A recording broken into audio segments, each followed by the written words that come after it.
ఆలోచిస్తూ ఆగిపోతే దూరం కరుగుతుందా? భారం సులువవుతుందా? కాగల కార్యానికి కర్తవై ముందుకు కదులు. మొదలుపెట్టిన యుద్ధాన్ని గెలుపుతో ముగించు. అప్పుడు కదా జీవితంలో అసలైన సంతృప్తి మిగిలేది.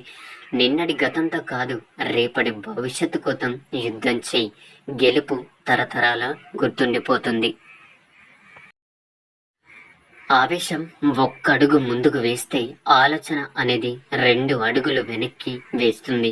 కొన్ని ఆవేదనలు మనసును నలిపేస్తూ ఉంటాయి. కొన్ని బాధలు బ్రతికుండగానే చంపేస్తూ ఉంటాయి. అవునా?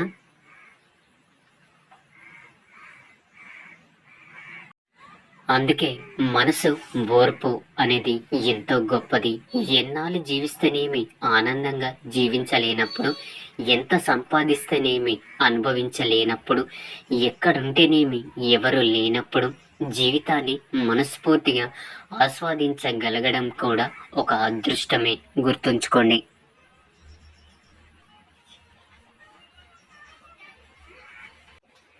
నష్టపోయినా పర్వాలేదు, కానీ మీ మీద మీకున్న నమ్మకాన్ని మాత్రం ఎప్పటికీ పోనివ్వకండి. అన్నీ ఇవ్వమని దైవాన్ని కోరుకోవడం కాదు, భరించే సహనాన్ని, అలాగే సాధించే శక్తిని ప్రసాదించమని నమస్కరించు. అప్పుడు అన్నీ కూడా నువ్వు అనుకుంటున్నట్లుగానే జరుగుతాయి. అర్థమైందనుకుంటా.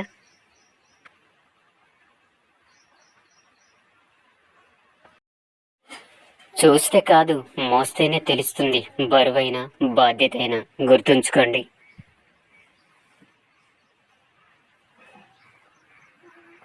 ప్రతి తండ్రికి కూతురు బలహీనత అయితే కొడుకు కొండంత బలం. అవునా? ఇక పుత్రుడు అలాగే ఉండాలి కూడా. తల్లి గుణాలు కలిగిన ఏ స్త్రీనైనా అమ్మ అనవచ్చు, కానీ నాన్నను తప్ప మరెవరిని కూడా నాన్న అనలేము.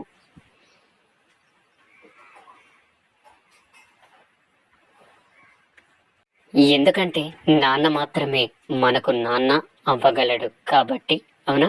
ఈ లోకంలో ఎంతమంది పుత్రులు ఇలా అనుకుంటూ ఉంటారు, మా నాన్న నా సంతోషం కోసం ఎంతో కష్టపడ్డాడు.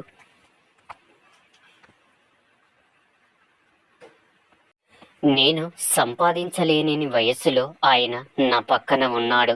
నేను సంపాదించే సమయానికి ఆయన నా పక్కన లేడు. నన్ను కాస్త ముందు పుట్టించిన తన కోసం ఏదైనా చేసేవాడిని. ఇప్పుడు చెయ్యాలని ఉన్నా, చెయ్యాలి అనుకున్నా తను నా పక్కన లేడు అని. అవునా? ఇంకొందరు అంటూ ఉంటారు, ఆయన ఉన్నప్పుడు తెలియలేదు, ఇప్పుడు తెలుస్తుంది నాన్న విలువ ఏంటో అని. తల్లిదండ్రులు పిల్లల కోసం ఎంతో కష్టపడతారు, ఎన్నో త్యాగాలు చేస్తారు. వారి యవ్వనాన్ని, వారి సమయాన్ని,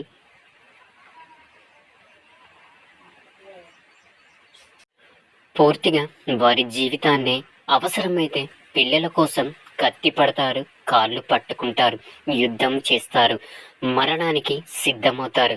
పుత్ర వ్యామోహం అనేది వారితో ఎన్నో తప్పులు కూడా చేయిస్తుంది. ఆ తప్పులు వారిని ఎంతగా గాయపరుస్తున్న వారికి ఆ నొప్పి కూడా ఎంతో తృప్తిగానే ఉంటుంది. కేవలం తమ పిల్లల కోసం చేసేవి మాత్రమే వారికి ఆనందాన్ని, సంతృప్తిని కలుగజేస్తూ ఉంటాయి. ఇక మిగతావన్నీ కూడా వారి లెక్కలోకే రావు. ఇక తండ్రి నెత్తి మీద ఎన్ని తప్పులున్నా, తన భుజాల మీద ఎన్ని బాధ్యతలు మోస్తున్నా, ఖర్చులతో జేబుల్లో చిల్లులు పడుతున్నా తమ పిల్లల సంతోషానికి రెక్కలు కడుతూనే ఉంటారు. అవునా? ఇలాంటి నాన్నల్ని బ్రతికున్నప్పుడే బాగా చూసుకోండి. కనీసం ప్రశాంతంగానైనా ఉంచండి. మీ భవిష్యత్తు చింతని వారికి ఎప్పుడు ఇవ్వకండి. నా కొడుకు ఎలాగైనా బ్రతికేస్తాడు అనే నమ్మకాన్ని కల్పించండి చాలు. వారు చివరి వరకు ఎంతో ప్రశాంతంగా జీవిస్తారు. గుర్తుంచుకోండి.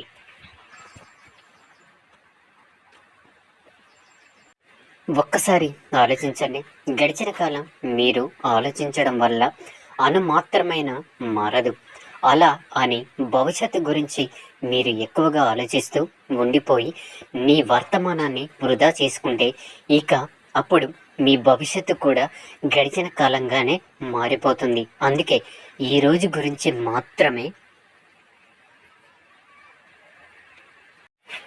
ఆలోచించండి. దాన్ని ఉన్నంతగా మార్చుకోండి. మీ భూతకాలం, మీ భవిష్యత్తు వాటికైనే ఉత్తమంగా మారిపోతాయి. గుర్తుంచుకోండి.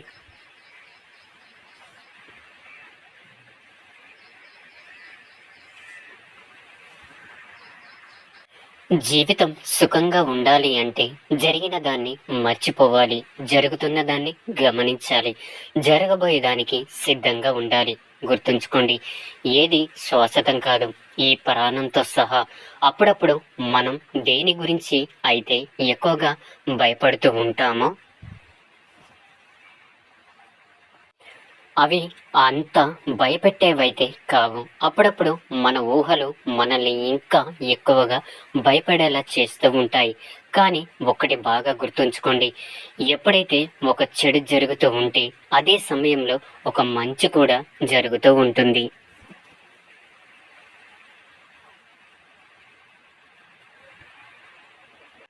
అర్థమైందనుకుంటా. సంతోషాన్ని కోరుకునేవారు సంతోషాన్ని పొందలేరు. సంతోషాన్ని తెలుసుకున్న వారికి మాత్రమే సంతోషం దొరుకుతుంది. మీరు ఒకవేళ మీ దృష్టిలో సంతోషం అంటే ఏమిటో తెలుసుకుంటే మీకు సంతోషం ఖచ్చితంగా లభిస్తుంది. గుర్తుంచుకోండి.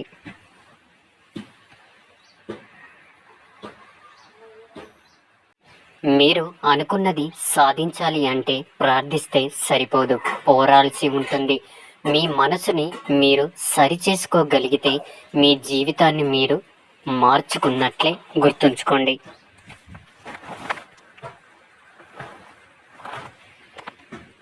అరిస్తే గెలిచినట్లు కాదు, మౌనంగా ఉంటే ఓడినట్లు కాదు. పరిస్థితికి తగినట్లు ప్రవర్తించడమే మనిషి యొక్క గొప్ప లక్షణం కాదంటారా? మనకి ఏమి కాని వాళ్ళే మనం ఎదగాలి అని కోరుకుంటూ ఉంటారు. కానీ మనకు అయిన వాళ్ళు మాత్రం మనం ఎదిగితే చూస్తూ తట్టుకోలేరు కాదంటారా?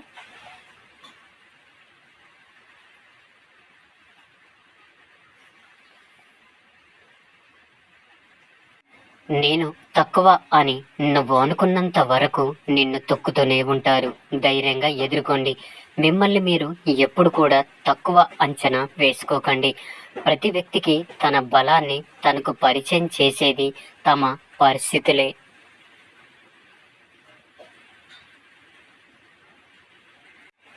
మీకు ఒకరోజు తప్పకుండా వస్తుంది. ఇక అప్పుడు మిమ్మల్ని తక్కువ చేయడానికి మీకంటే ఎక్కువ ఎత్తులో ఎవరు ఉండరు. గుర్తుంచుకోండి.